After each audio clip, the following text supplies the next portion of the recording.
Au-delà du scandale géologique dont est tributaire le Congo-Brazzaville, son ouverture maritime sur 169 km dans le sud de son territoire s'apparente bien à l'achèvement de l'œuvre de la nature. À l'est de ce sud côtier, la ville de Pointe-Noire, née en 1921, sur les cendres du petit village de pêcheurs de Ndjinji par la force dominatrice de l'homme. La volonté de la puissance colonisatrice d'alors de faire de ce site marécageux sa façade maritime a eu raison du naturel. Pointe-Noire et son port sont l'aboutissement du titanesque projet de chemin de fer Congo-Océan. La première pierre du port est posée le 31 juin 1934, juste au lendemain de l'inauguration du chemin de fer. En avril 1939, le port est ouvert au trafic avec la mise en place d'un tronçon de quai de seulement 200 mètres.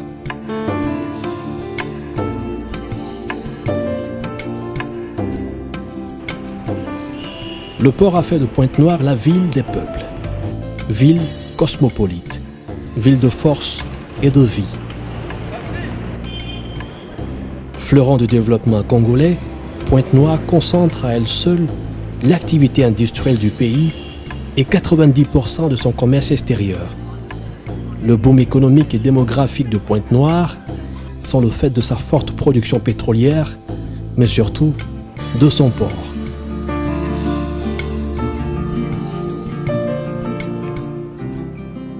À son inauguration en 1939, la gestion du port de Pointe-Noire a été une succession de dénominations pour autant de fonctions. Rattaché au chemin de fer, puis à l'organisme inter-État, l'Agence transéquatoriale des communications, l'ATEC, cette structure deviendra par la suite l'Agence transcongolaise des communications, l'ATC. La gestion de ce tout intégré en un seul n'aura pas toujours été à la hauteur des attentes.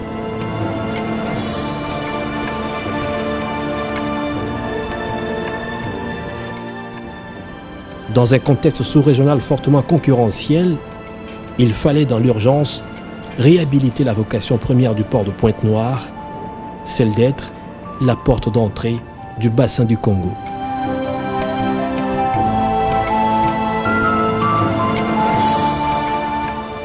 Par scission-dissolution de l'ATC, l'État congolais crée par ordonnance en février 2000 le port autonome de Pointe-Noire. Une nouvelle dynamique qui confère au port le statut d'établissement à caractère public et commercial, jouissant de la personnalité juridique, de l'autonomie financière et de gestion. Loin d'être un choix hasardeux, la décision de l'État congolais se fonde sur une vision futuriste qui devrait à terme faire à nouveau du port de Pointe-Noire le centre de gravité des échanges maritimes de la sous-région, mieux, la porte océane d'Afrique centrale. Sa situation géographique préférentielle dans le golfe de Guinée accorde le privilège au port autonome de Pointe-Noire d'être le carrefour des principales routes maritimes internationales. Construit au sud de la baie naturelle du cap de Pointe-Noire sur une digue extérieure de 1200 mètres, Pointe-Noire est un port de conquête gagné au forceps sur la mer. Avec 84 hectares de bassin portuaire, ouvert sur la baie par une passe de 180 mètres, prolongé par un chenal d'accès de 1200 mètres, dragué naturellement à moins 16 mètres, le port autonome de Pointe-Noire est le seul port en eau profonde d'Afrique centrale offrant pareille facilité de mouillage et de navigation. Avec ses atouts nautiques exceptionnels, le port est accessible 24 heures sur 24. À l'entrée du port, nous avons un système de balisage parce que la nature nous a fait don du bassin portuaire. Mais à côté du bassin portuaire, vous savez, nul ne maîtrise le flux et le gisant. Donc ce qui fait que pour mieux orienter les navires à rentrer dans le bassin portuaire, nous avons un piège à sable qui est juste à côté et nous avons un chaînalage. Donc c'est comme ça que vous allez constater qu'il y a des balises juste à l'entrée pour marquer la limite en fonction du tirant d'eau ou des fonds pour certains navires à ne pas franchir. Vous avez une bouée d'atterrissage qui est carrément à 1 mille d'ici. À partir de cette bouée d'atterrissage, donc qui représente la station de pilotage, le pilote embarque à bord d'un navire et nous l'accompagnons jusqu'à son poste de manœuvre et nous l'accostons. Donc on l'aide à aller le long du quai une fois qu'il a terminé avec ses opérations, alors on les hale et on l'accompagne jusqu'à ce qu'il sorte à hauteur de la marque de Goué d'Ossène pour qu'il s'en aille. La zone commerciale du port dispose de 2135 mètres linéaires de quais et de 726 mètres linéaires de quais dans la zone logistique pétrolière.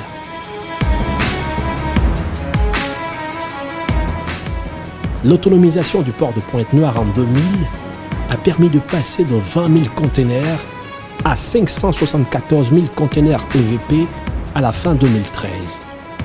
Ces résultats réalisés en l'espace d'une décennie sont le fait du programme d'investissement prioritaire, le PIP. Ce projet d'Hercule, dont le coût avoisine les 550 milliards de francs CFA, a permis d'amorcer le chantier de modernisation de l'outil portuaire afin de donner au port autonome de Pointe-Noire une nouvelle envergure.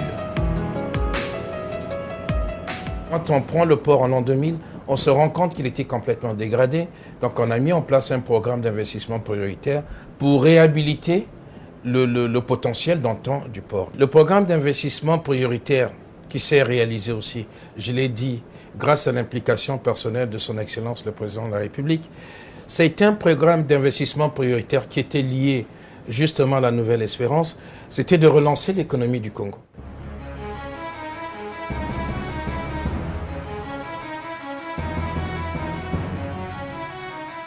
Après des études techniques minutieusement menées entre 2002 et 2008, le port autonome de Pointe-Noire entame sa mue en 2009.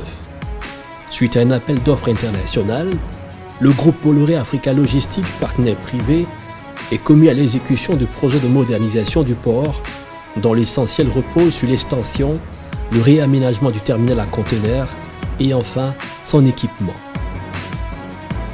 Concessionnaire du terminal à conteneurs par convention avec l'État congolais, Bolloré Africa Logistique finance à hauteur de 374 milliards de francs CFA le programme d'investissement prioritaire. Le reste du financement est assuré par le port et ses partenaires à concurrence de 80 milliards de francs CFA.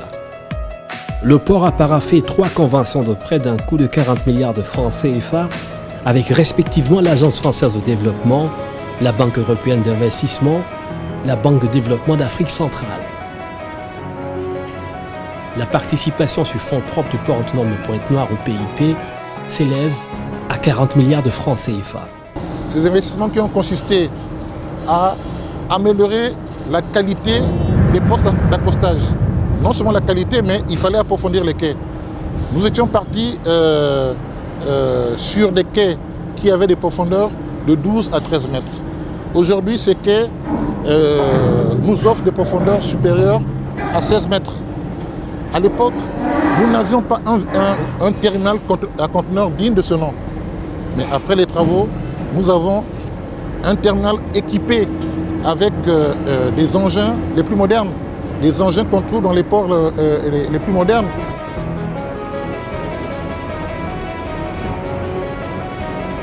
L'important chantier a permis la réhabilitation et l'extension du terminal à conteneurs sur 32 hectares, la construction d'une digue de protection de 300 mètres, l'approfondissement des accès nautiques, l'aménagement des voies d'accès au port, l'aménagement d'une zone logistique d'empotage et de dépotage, l'acquisition d'équipements de manutention, dont 2 portiques de quai sur un total de 14 à acquérir. Nous avons par ailleurs également réalisé d'autres opérations qui ont concerné le réseau d'eau qu'il fallait réhabiliter, le réseau d'électricité qu'il fallait également réhabiliter. Tout ça, ça a été réalisé. À peine entamés, ces travaux de modernisation impactent fortement le rythme de l'activité portuaire. De 2 600 000 tonnes en 2008, l'on est quasiment passé du simple au quadruple en 2013 avec 9 100 000 tonnes de marchandises. Si pour sa forte production pétrolière et son dense couvert forestier, le Congo est un exportateur de pétrole brut et de bois de grumes, le trafic maritime en direction du port de Pointe-Noire s'est par la même occasion densifié. Le port a enregistré au cours de l'exercice 2013 4000 navires pour un total de 574 000 EVP.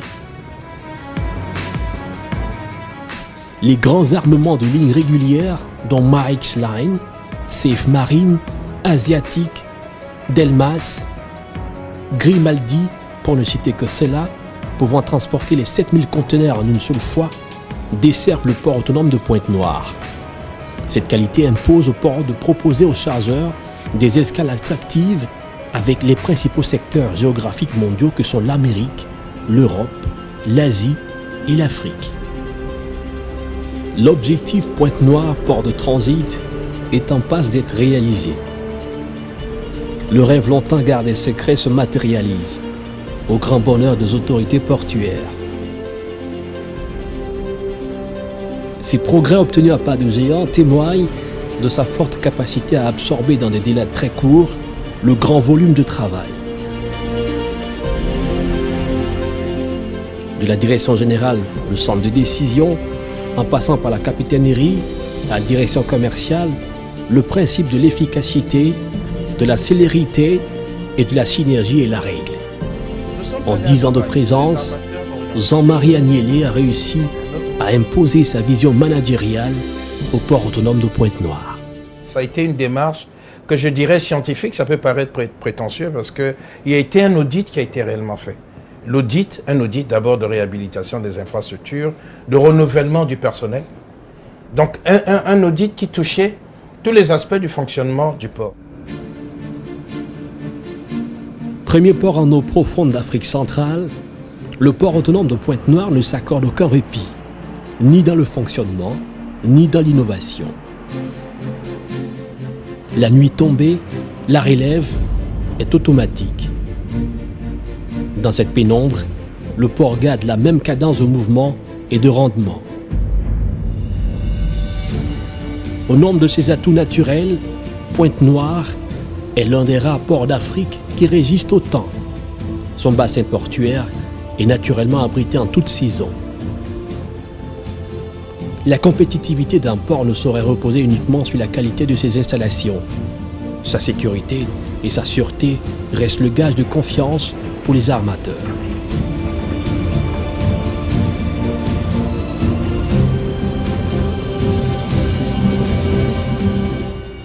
Répondre avec efficacité aux enjeux de la concurrence afin de devenir le hub de l'activité maritime sous-régionale revient à donner des signaux forts en termes de sécurité et de sûreté.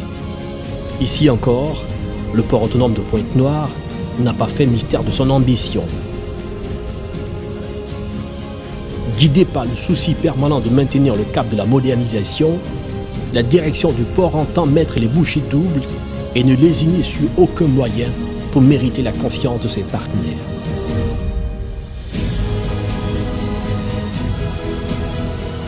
Le gigantisme prôné par le programme d'investissement prioritaire a mis un point d'honneur sur l'aspect sécuritaire du port dans toute sa composante. En charge de la délicate mission de sûreté et de sécurité, la capitainerie, le centre névralgique de l'appareil maritime et portuaire, garde l'œil bien vigilant sur l'ensemble de son périmètre. Ce travail de veille a permis la mise en place d'un dispositif de sécurité tant au corridor d'accès que dans l'enceinte portuaire. Maîtriser toutes les entrées reste le challenge pour la capitainerie, elle qui entend bientôt électroniser toutes les procédures d'accès. Ces efforts constants lui ont valu d'être conforme à l'exigeant code ISPS imposé par l'Organisation maritime internationale. Ce code international pour la sûreté des navires et des installations portuaires est applicable au Congo depuis le 1er juillet 2004. L'International Ship and Port Security, ISPS, permet de sécuriser les transports maritimes, les navires, les installations portuaires des actes illicites. La cerise sur le gâteau est la sollicitation depuis 2008 de l'expertise américaine en matière de sécurité portuaire et maritime. Le port de Pointe-Noire, sur le plan de la sûreté maritime et portuaire, a volontairement pris la démarche de travailler avec les gardes-côtes américains.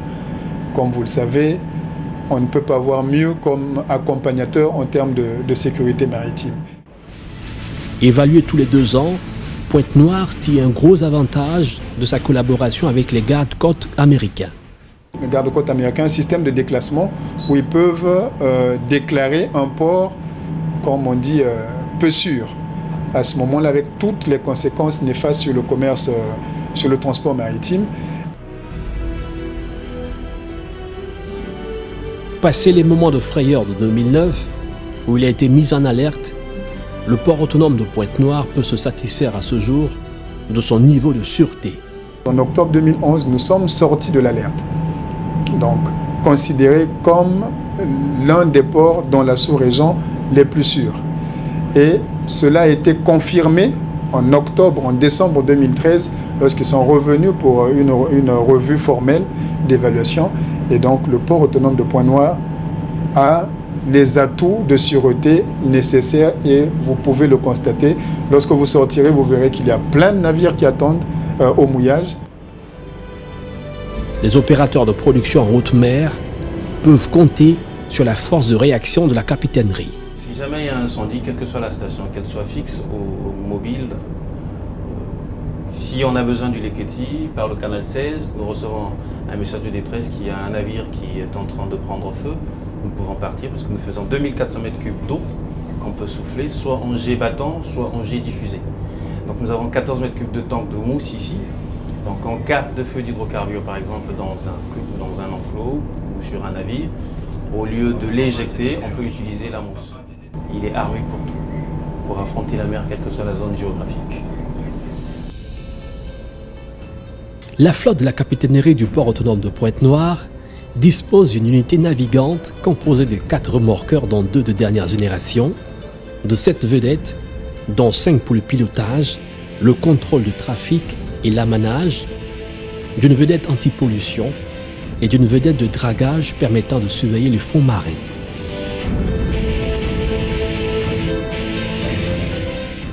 Le programme d'investissement prioritaire a redimensionné le port autonome de Pointe-Noire. La présence quotidienne de navires en raz-de-marée est le reflet de son sérieux et de la confiance placée en lui par la communauté portuaire. Avant l'achèvement des travaux prévus pour fin 2014, le port autonome de Pointe-Noire réussit en un temps raisonnable le pari de la sécurité.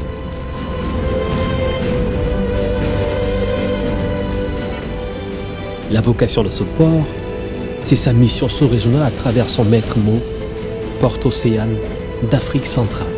On est dans une situation géographique privilégiée.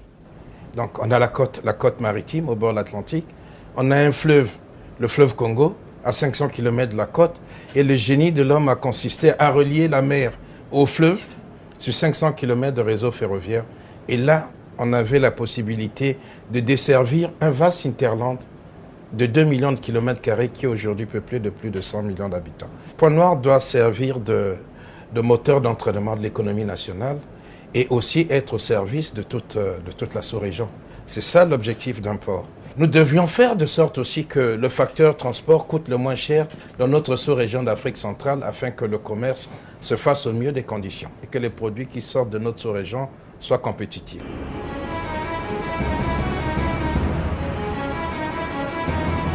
En l'état actuel, Pointe-Noire remplit sans sourciller son rôle de port de transbordement pour les ports voisins de Matadi, Cabinda, Luanda, Soyo et bien souvent pour ceux de Port-Gentil, Libreville, Douala et Malabo.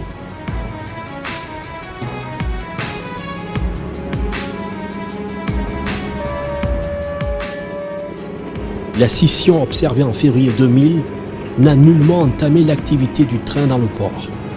Le chemin de fer est mis à rude contribution dans l'acheminement du fret.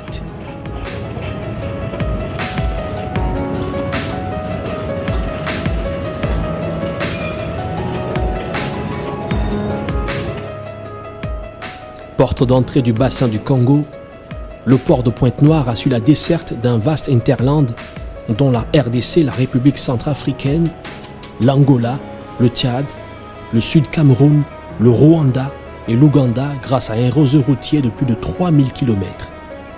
L'État congolais envisage un maillage de l'ensemble du pays en infrastructure routière viable.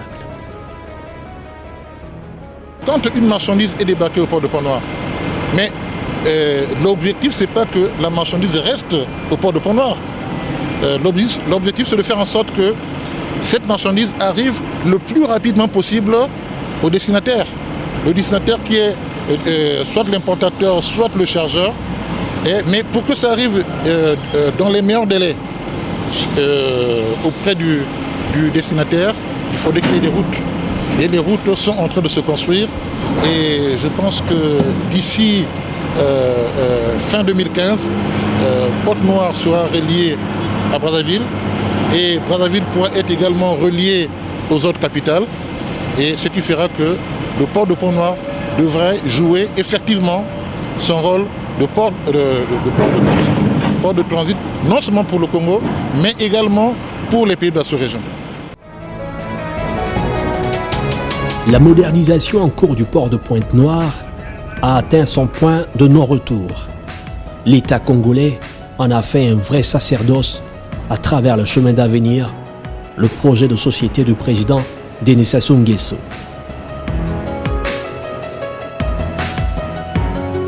Pour rester collé à l'actualité de son émergence et de sa vision du futur, l'autorité portuaire a entrepris la construction d'un immeuble de 17 étages. Surplombant la capitale économique congolaise, ce bâtiment encore en construction va abriter le nouveau siège de la Direction générale du port autonome de Pointe-Noire. L'architecture moderne, arborant les formes et les couleurs d'un voilier, le siège en construction est le reflet de toute une ambition.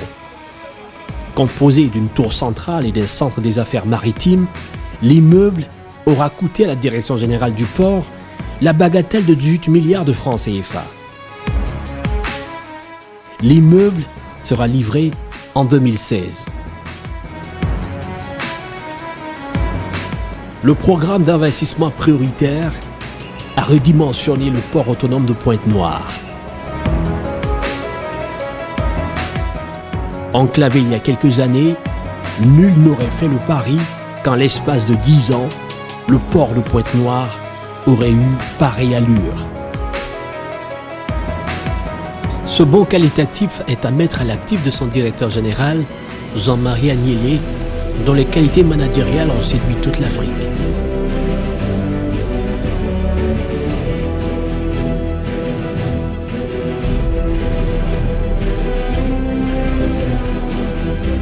Les perspectives sont bonnes. L'extension du port à terme permettra de gagner sur la mer environ 150 hectares et plus de 1500 mètres de quais supplémentaires. Alors le port de Pointe-Noire devra envisager la construction d'un deuxième terminal à conteneurs.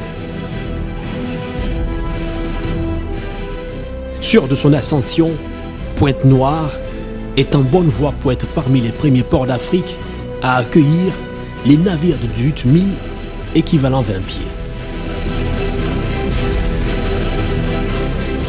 En attendant, l'objectif à court terme pour le port est de se doter d'une capacité de traitement de plus d'1 million de conteneurs par an, de poursuivre sa politique de formation de ses ressources humaines et son renouveau infrastructurel. 2015 s'annonce sur de nouvelles auspices avec toujours des défis à relever. L'irréversibilité de ce processus de modernisation confirme l'ambition du port autonome de Pointe-Noire de s'ouvrir au monde afin de jouer pleinement son rôle de porte-océan d'Afrique centrale.